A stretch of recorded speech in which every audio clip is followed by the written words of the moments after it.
inégalités se creusent au sein de l'Union européenne. Certains pays se sont sortis de la crise, tandis que d'autres restent empêtrés dans leurs problèmes de croissance. Le nœud du problème, les réformes structurelles.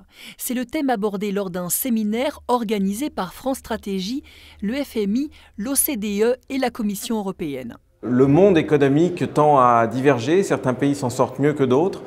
Et on se demande s'il suffit de poursuivre ce type de réforme ou bien s'il faut chercher d'autres types de réformes. Le contexte justifie qu'on cherche d'autres types de réformes également, parce qu'aujourd'hui, nous faisons face à de grands changements.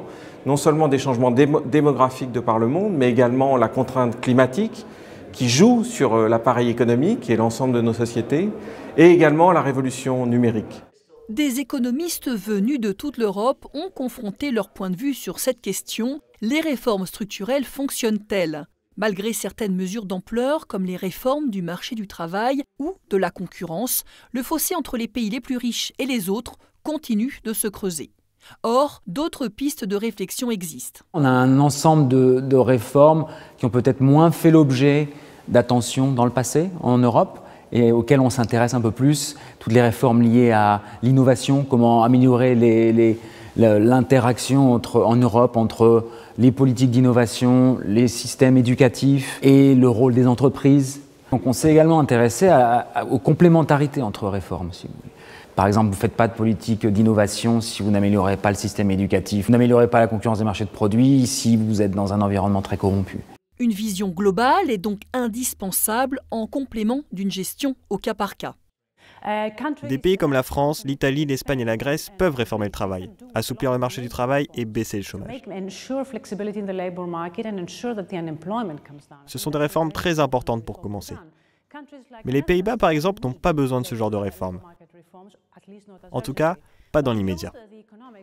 De plus, au-delà de l'économie, je conseillerais aux pays qui ont un mauvais système de réformer leur système et de rafraîchir le code du travail.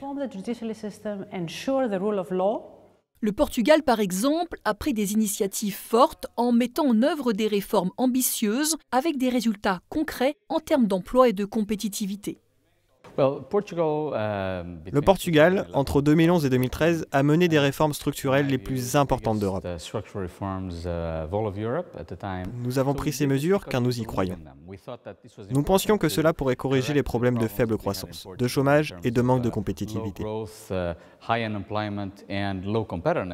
C'est avant tout des mentalités qu'il faut réformer, indépendamment de la couleur politique du gouvernement.